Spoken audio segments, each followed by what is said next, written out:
صديقك أو أي شخص طلب من عندك الموبايل على مود خابر وأنت تخاف تنطيه، لا يروح على الصور أو المحادثات الموجودة على موبايلك.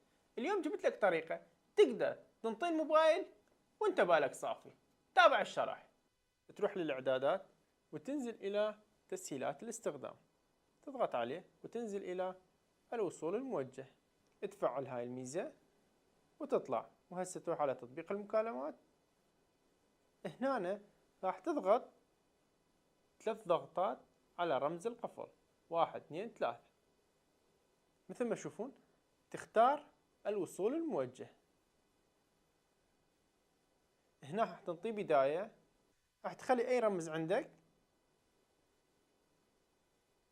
راح تنطي تأكيد.